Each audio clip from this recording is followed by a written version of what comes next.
오늘은 자원 두 번째 시간입니다. 지난 시간에 에너지 자원으로서 석유, 석탄, 천연가스에 대해서 배웠습니다. 오늘은 시도별 1차 에너지 공급량부터 알아보고 가겠습니다. 먼저 1차 에너지는 이런 석유, 석탄, 천연가스, 수력 이런 것들을 1차 에너지라고 하는 거예요. 얘들을 시도별 에너지 공급량을 한번 보면 근데 질문이 많이 들어오는 게 뭐냐면 1차 에너지 공급량이 무슨 뜻인지 잘 모르겠다. 이렇게 생각하면 됩니다. 공급량과 소비량의 개념을 떠올리면 되는데요. 1차 에너지 소비량은 말 그대로 해당 지역에서 1차 에너지를 얼마나 소비하느냐, 이게 소비량이고, 공급량은 뭐냐, 해당 지역에 1차 에너지를 얼마나 공급하느냐라는 거예요. 그러면 대개 소비량과 공급량은 일치하는 편입니다. 왜? 소비가 있어야 공급이 있고 공급이 있어야 소비한다는 뜻이기 때문에 이해가 잘 안 되면 그 지역에서 얼마나 그 에너지를 쓰느냐 이렇게 이해를 해도 무방합니다. 볼게요. 1차 에너지 공급량 상위 2개 지역을 찾고 이유를 설명해 봐라. 1, 2위가 지금 충남, 전남입니다. 이 지역에서는 대규모 석유화학단지, 제초공장, 이런 화력발전소 등 에너지를 쓸 일이 많은 거예요. 그렇다 보니까 1차 에너지 공급량, 즉 소비량이 많다라고 이해를 하면 됩니다.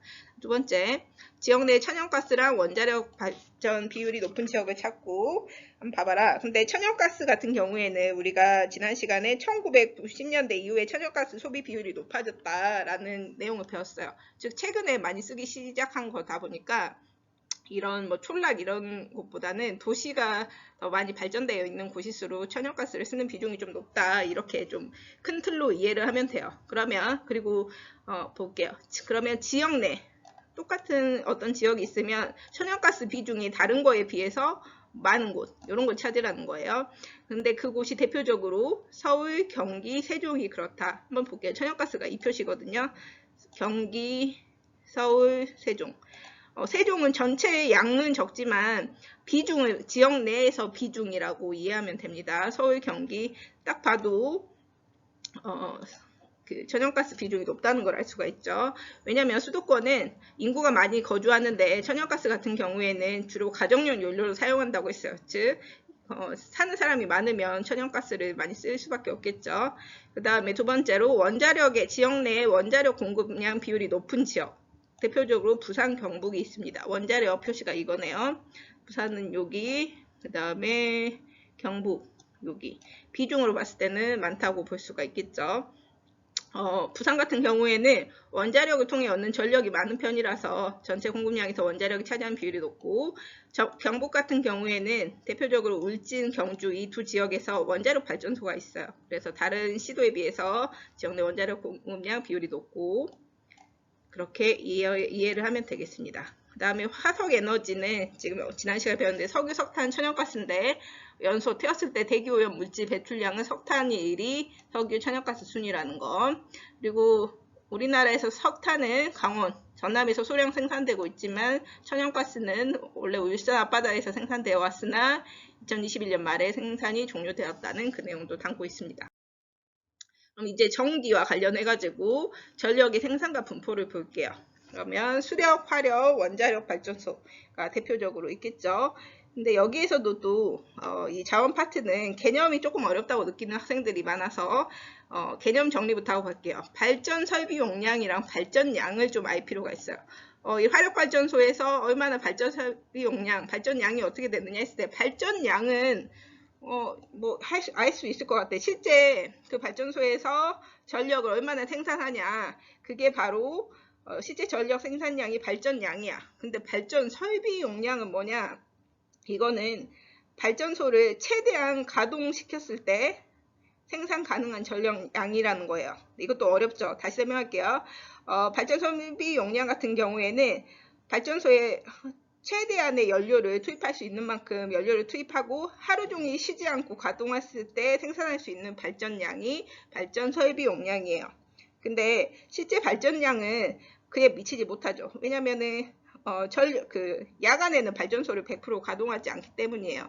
이것도 좀 이해가 잘 안 가는 학생들이 있을 것 같아서 자동차로 한번 예를 설명해 줄게.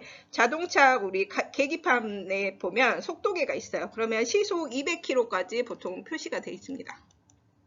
이건 최대 엑셀을 계속 밟고 있으면 최고 속도가 시속 200km까지 나올 수가 있다는 거예요. 이게 바로 설비 용량입니다. 근데 우리가 실제 운전하면 도로 상황에 따라서 계속 200km를 달리기가 쉽지 않잖아요. 그래서 빨리 달릴 때도 있고 천천히 달리기도 해서 보통 시속 한 70km 정도로 운전을 하게 됩니다. 그래서 시속 뭐 70km 이 정도가 실제 나올 수 있는 키로수죠. 즉 발전량은 실제 얼마나 생산하냐, 이게 발전량, 최대로 밟으면 최대로 그 발전소를 돌리면 얼마까지 나올 수 있냐, 생산할 수 있냐, 이게 발전 설비 용량입니다. 우리나라에서는 화력 원자력 발전의 비율이 높은 편이에요. 수력, 화력, 원자력 중에서. 그리고 발전 설비 용량과 발전량은 모두 화력, 원자력, 수력 순으로 많습니다. 이렇게 이해하면 되고요. 그래서 1차 에너지 원비와 발전량 변화도 한번 보면 될 것 같습니다. 그러면 각각의 특징을 한번 볼게요. 보고 나서 지도를 한 번 더 정리하겠습니다. 수력은 말 그대로 물수잖아요. 그래서 물이 풍부한 곳, 그리고 낙차, 물이 떨어지는 힘으로 그 발전을 하는 거예요. 그럼 낙차가 큰 곳은 대부분 대하천 중상류, 즉 산지 지형이라고 생각하면 돼요. 산에서 이 하천이 흘러오기 때문에 중상류 이렇게 이해하면 되고요. 그래서 높은 산이 있는 곳, 대표적으로 뭐 강원도 같은 쪽에서 수력이 활발할 수가 있겠죠. 산이 많은 곳. 그럼 장점은 뭐냐? 발전 시에 대기오염 수력 발전을 떠올렸을 때도 물로 하는 거고 뭐 하다 보니까 오염물질 배출량이 적어요. 하지만 여기 아까 말했듯이 산이 있는 곳에서 많이 이루어지다 보니까 산은 우리가 보통 이거 도시 안에 있고 보통 이런 것보다 뭐 강원도처럼 특정 지역에 높은 산이 있고 그렇죠. 그래서 발전소는 강원도에 있는데 소비지 수도권에서 소비해야 돼. 그러면 거리가 멀어서 전력을 보내는 비용이 너무 머니까 전력을 보내는 비용이 너무 많이 든다는 거. 그리고 기후적 제약이 많아요. 왜? 우리나라는 유량이 풍부해야 되는데 우리나라는 여름에는 비가 많이 오지만 또 나머지 계절에는 건조할 때가 많아요. 그래서 유량이 적을 때도 많아서 기후적 제약이 많아 발전량의 계절차가 크다. 비가 안 오면 적게 오면 수력 발전이 잘 이루어지기가 어렵겠죠. 그리고 보통 수력 발전할 때 댐을 건설하다 보니까 물에 잠기는 지역, 수몰 지역이 생기고 그런 문제도 있습니다. 그다음 화력 발전을 볼게요.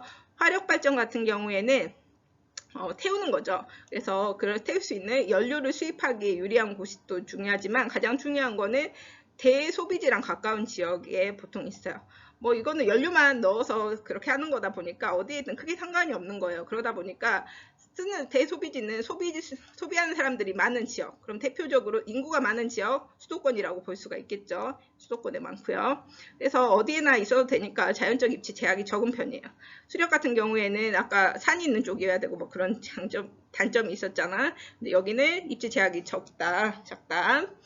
그리고 이 대소비지랑 가까이 있다 보니까 사람들이 사는 지역 쪽에 그래도 가깝게 위치해 있어서 송전비도 저렴하고 그리고 발전소 건설 비용도 상대적으로 적은 편이라고 해요. 하지만 화력, 뭐 태우는 거니까 대기오염 물질이 배출량이 많고 이 연료를 가지고 태워야 되니까 연료 수입에 많은 비용이 든다. 원자력은 땅이 튼튼해야 돼요. 집안이 견고하고 그다음 원자력 같은 경우에 발전을 하고 나서 식혀줘야 되는 작업이 필요하대요. 그래서 식히려면은 차가운 물이 필요해. 다량의 냉각수를 확보할 수 있어야 하는데 이 냉각수가 어디야? 바다예요. 바다. 그러니까 바다 옆에 있는 곳이 많아요. 그래서 대표적으로 이런 곳들은 다 바다 쪽에 위치해 있다라고 생각하면 되고 장점은 소량의 연료로 대용량 발전이 가능하고 의외로 발전 시에 대기오염 물질 배출량은 적은 편입니다. 그리고 발전 후에는 폐기물 처리 비용이 비싸다는 단점, 방사능 노출 등의 안정성 문제가 있다. 그럼 여기서 주요 발전소의 분포를 보면 이런 수도권에 많이 있는 여기가 바로 화력 발전. 그 다음에 여기 보면 울진, 영광 뭐 이런 식으로 바다 근처에 있어요. 여기가 바로 원자력이고 그 다음에 이런 강원도에 좀 많이 있는 여기가 수력 발전이다. 이렇게 이해하면 됩니다. 우리나라도 자원 문제가 많은데 자원 소비량이 많은 게 문제겠죠.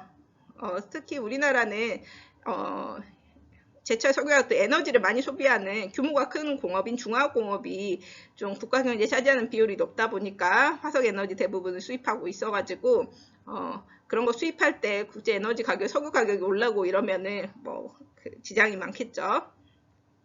그래서 어떻게 해야 되냐? 뭐 우리나라는 거의 대부분 그 석유를 수입해 오기 때문에 만약에 수입해 오는 국가와 사이가 틀어지면 문제가 생기겠죠. 그래서 특정 A 국가에서만 수입해 오는 게 아니고 자원 수입하는 상대국을 여러 곳에 두는 이런 시도를 하는 게 하나의 대책이라고 볼 수가 있습니다. 실제로 그렇게 하기도 하고요. 이제 마지막으로 신재생 에너지를 보겠습니다. 신재생 에너지는 많이 들어봤죠. 대표적으로 태양광, 풍력, 수력 등이 있고요. 생산량 변화를 보면 우리나라에서는 태양광이 압도적으로 많이 에너지를 생산하고 있구나라는 것을 알 수가 있습니다. 그래서 특징을 읽어보고 분포를 볼게요.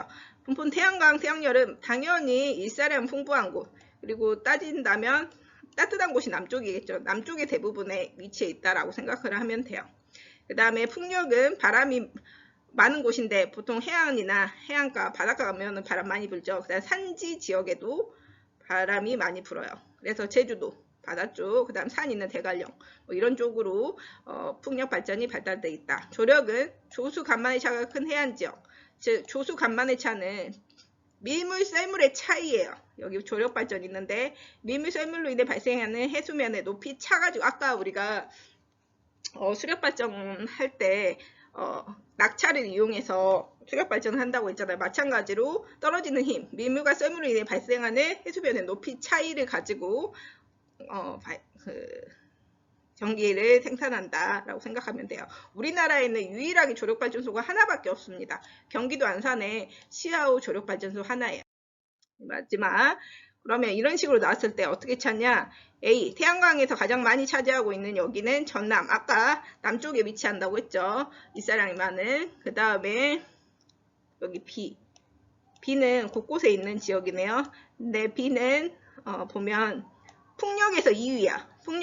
풍력은 산이거나 아니면 바다 쪽이라고 했죠. 그래서 동해안 쪽이 있는 여기 경상북도, 그리고 수력에서도 경북 같은 경우에는 낙동강 유역이 있어가지고 떨어지는 힘을 이용해가지고 이렇게 수력 발전이 이루어지고 있고요. 경북 같은 경우에 태백산맥도 물론 지나고 동해안도 있고 그래서 그렇습니다. 그리고 그래서 풍력 발전이고 낙동강 유역 수력 발전. 그 다음에 마지막 C, 조력발전에서 얘만 C만 조력발전이야. 바로 아까 경기도라고 했죠. 그리고 경기도 같은 경우에는 또 한강 유역에서도 수력발전이 이루어지고 있습니다. 여기까지 할게요.